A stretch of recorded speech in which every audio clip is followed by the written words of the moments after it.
रणवीर सेना के संस्थापक रहे ब्रह्मेश्वर मुखिया की गोली मारकर हत्या। आरा में हुई हत्या के बाद मचा हंगामा। सैकड़ों हत्याओं और दर्जनों नरसंहार के आरोपी ब्रह्मेश्वर मुखिया जब 9 साल की कैद के बाद पिछले साल जेल से निकले तो उनकी अगवानी के लिए कई लोग पहुंचे थे।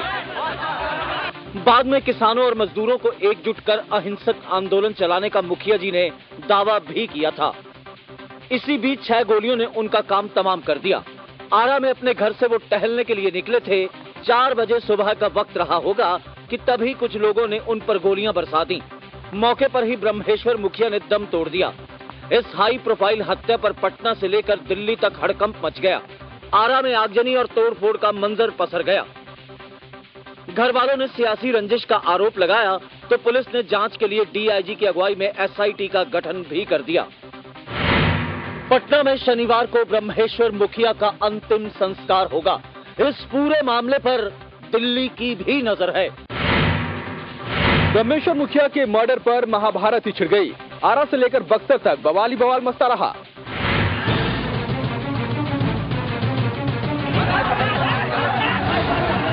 आरा में इधर ब्रह्मेश्वर मुखिया की लाश गिरी और उधर शहर में कोहराम मच गया। जहां तहां गाड़ियों को निशाना बनाया जाने लगा। आरा के सर्किट हाउस को आग के हवाले कर दिया गया। स्टेशन पर लोगों ने हमला बोल दिया। हर तरफ आगजनी और तोड़फोड़ का मंजर पसरा हुआ था। पुलिस समझाने पहुंची तो लोग पिल पड़े। एसपी तक को बख्शा नहीं गया। पटना से भागे भागे डीजीपी अभयानंद ब्रह्मेश्वर मुखिया के घर पहुंचे। परिजनों को समझाने लेकिन उनके साथ ही धक्का मुक्की कर दी गई। भीड़ में से एक शख्स ने उन्हें जोर से धक्का दे दिया।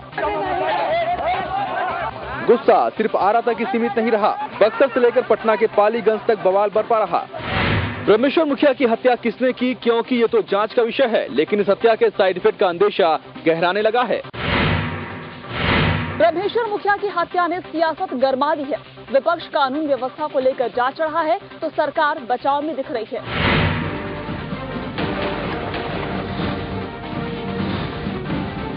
आरा में दंदनाती गोलियों ने ब्रह्मेश्वर मुखिया को मौत के घाट उतार दिया तो लोगों का गुस्सा 7वें आसमान पर पहुंच गया। इस हाई प्रोफाइल हत्या ने विपक्ष को बैठे बिठाए नया मुद्दा थमा दिया। अगर हमारे समय में ये हत्या हुआ होता तो सीधे लोग बोलते, यही लोग जो आज चुप है, मौन है, कि लालू यादव ने हत्या कर दिया है, लालू यादव ने हत्या करा दिया। नीतीश कुमार की सरकार की जो है पूरी तरीके से विफलता कहिए या घमंड का जो अहंकार उसको हो गया है, उसका ये क्या कहते हैं कि रिजल्ट है। विपक्ष निशाना साध रहा है तो सरकार के पास रटा रटाया जवाब है। कार्रवाई होगी और जरूर होगी। हमने सभी लोगों से शांति बनाए रखने की, संयम और धैर्य से काम लेने की अपील की है। पूरी छानबीन होगी। दोषी के खिलाफ जो भी कार्रवाई है कानून सम्मत होगी। ब्रह्मेश्वर मुखिया पहले से ही सुरक्षा की मांग कर रहे थे, लेकिन प्रशासन ने ध्यान नहीं दिया और फिर वही हुआ जिसका अंदेशा था। बिहार में जातीय संघर्ष के बड़े किरदार रहे हैं ब्रह्मेश्वर मुखिया। कई हत्याओं के इस आरोपी को गोलियों ने हमेशा के लिए चुप करा दिया।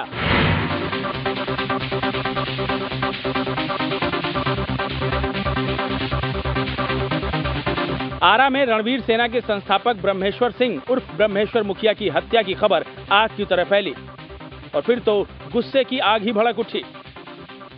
ब्रह्मेश्वर मुखिया तब चर्चा में आए थे जब उन्होंने सितंबर 1994 में रणवीर सेना की स्थापना की। रणवीर सेना को अगड़े किसानों की निजी सेना कहा गया। रणवीर सेना कई बड़े नरसंहारों के लिए जिम्मेदार मानी गई है और खुद ब्रह्मेश्वर मुखिया पर करीब 300 हत्याओं का आरोप था। ब्रह्मेश्वर मुखिया बिहार के सबसे बड़े नरसंहार में से एक बाथे नरसंहार के भी मुख्य आरोपी थे। 1997 में लक्ष्मणपुर बाथे में हुए इस नरसंहार में 58 दलितों की हत्या कर दी गई थी। 29 अगस्त 2002 को मुखिया को पटना से गिरफ्तार किया गया था। करीब 9 साल जेल में रहने के बाद पिछले साल जुलाई में मुखिया को आरा कोर्ट से जमानत मिली थी। जेल से छूटने के बाद ब्रह्मेश्वर मुखिया ने अखिल भारतीय राष्ट्रवादी किसान संगठन बनाया था। ब्रह्मेश्वर मुखिया नए सिरे से मजदूरों और किसानों को गोलबंद करने में लगे हुए थे। ये गोलबंदी सफल होती उससे पहले ही गोलियों ने उन्हें सुला दिया। हत्या से 3 हफ्ते पहले ब्रह्मेश्वर मुखिया ने पटना में लगाई थी हुंकार। किसानों और मजदूरों को गोलबंद करने की कही थी बात। इसी साल 7 मई की तारीख थी। पटना में पत्रकारों से बात करते हुए ब्रह्मेश्वर मुखिया ने नई शुरुआत का ऐलान किया था। अखिल भारतीय राष्ट्रवादी किसान संगठन का हम लोग गठन किए हैं। उसका कार्यक्रम हम लोग भविष्य में चलाएंगे और पूरे बिहार में इसका विस्तार करेंगे। किसान और मजदूरों को इकट्ठा करके अपने हक की प्राप्ति हम लोग करेंगे और सरकार जो हम लोग गलत नीतियों के द्वारा हम लोगों को जो इस तरह से दरिद्र बना दिया है उसके विरुद्ध हम लोग सरकार के विरुद्ध हम लोग लड़ेंगे, संघर्ष करेंगे। अहिंसावादी किसी भी तरह की हिंसा की प्रवृत्ति इसमें फूट में नहीं है। 3 हफ्ते पहले ब्रह्मेश्वर मुखिया ने अहिंसात्मक आंदोलन की बात कही थी और 3 हफ्ते बाद ही उन्हें गोलियों से छलनी कर दिया गया। झारखंड में पुलिस को नक्सलियों के खिलाफ अहम कामयाबी, लेवी के लाखों रुपए किए गए बरामद। नोटों की ये गड्डियां पूरे 15 लाख की हैं, जो नक्सलियों के पास पहुंचाई जा रही थी। पलामू की पाकी पुलिस को खबर मिली थी कि छत्तीसगढ़ के ठेकेदार मनोज जैन बतौर लेवी 15 लाख रुपए नक्सलियों को भिजवा रहे हैं। इसके बाद चेकिंग बढ़ाई गई और एक कार से नकदी बरामद कर ली गई। कार में बैठे 2 लोगों को गिरफ्तार भी किया गया। लेवी का पैसा हजारीबाग से भी बरामद हुआ। 10 लाख के नामी नक्सली नवीन मांझी और उनकी पत्नी को जब पुलिस ने पकड़ा तो इनके पास से लेवी के तौर पर वसूले गए करीब 3 लाख रुपए भी मिले। गढ़वा में नक्सली कमलेश और प्रदीप यादव को गिरफ्तार करने में कामयाबी हुई, जिसके पास से पिस्टल और कारतूस भी बरामद हुए। लेवी ही नक्सलियों के लिए खाद पानी का काम करती है। ऐसे में जरूरी है कि लेवी के देने वालों पर भी नकेल कसी जाए। पलामू के शहरी इलाकों में नक्सलियों की पोस्टर से मचा हड़कंप, दूसरे संगठनों पर भी साधा निशाना। पलामू के जिला मुख्यालय डाल्टनगंज के कुछ इलाकों में सुबह जब लोगों की आंख खुली तो उनकी नजर नक्सलियों के पोस्टर पर पड़ी। इसके बाद इलाके में सनसनी फैल गई। नक्सली संगठन भाकपा माओवादी के नाम लगाए गए इन पोस्टरों में सुरक्षा बलों से लेकर आम आदमी तक को धमकी दी गई थी। इसके अलावा दूसरे नक्सली संगठनों के खिलाफ भी बात कही गई थी। खबर मिलने के बाद पुलिस ने पोस्टरों को हटा दिया। सुरक्षा बल नक्सलियों पर शिकंजा कसने का दावा करते हैं, पर ये तो उनको शहर में ही चुनौती देते दिख रहे हैं।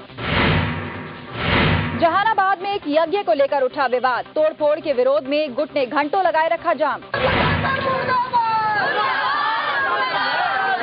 यज्ञ की जगह को लेकर फसाद हुआ तो लोग सड़क पर उतर आए। जहानाबाद के उचिटा हसनपुरा गांव में यज्ञ की तैयारी चल रही थी। यहां के लोगों का आरोप है कि दूसरे गांव के लोग यज्ञ अपने यहां करवाना चाहते थे और उन्होंने यहां आकर तोड़फोड़ कर दी। इसके बाद ये लोग सड़क पर उतर आए और जाम लगा दिया। वो आरोपियों की गिरफ्तारी की मांग पर अड़े थे। पुलिस इसे वर्चस्व की लड़ाई बताने में जुटी है। अग्रवादी के लिए हसनपुरा के लोग कहते हैं कि हमारे ही अंदर की चीज है, उचटा के लोग कह रहे हैं हमारे अंदर की चीज है।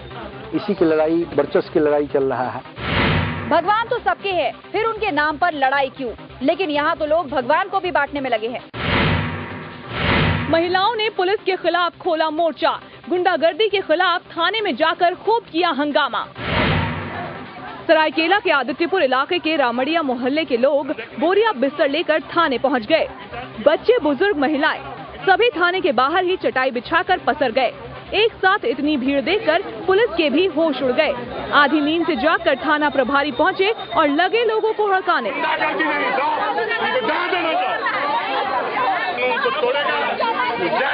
लेकिन ये महिलाएं डरने वाली नहीं थी। पुलिस समझाती रही, महिलाएं विरोध करती रहीं।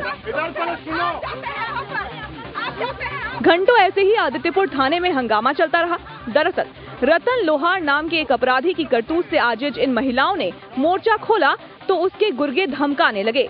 रतन तो जेल में है, लेकिन केस उठाने की धमकी दी जा रही है, जिससे खफा इन लोगों ने मोर्चा खोला।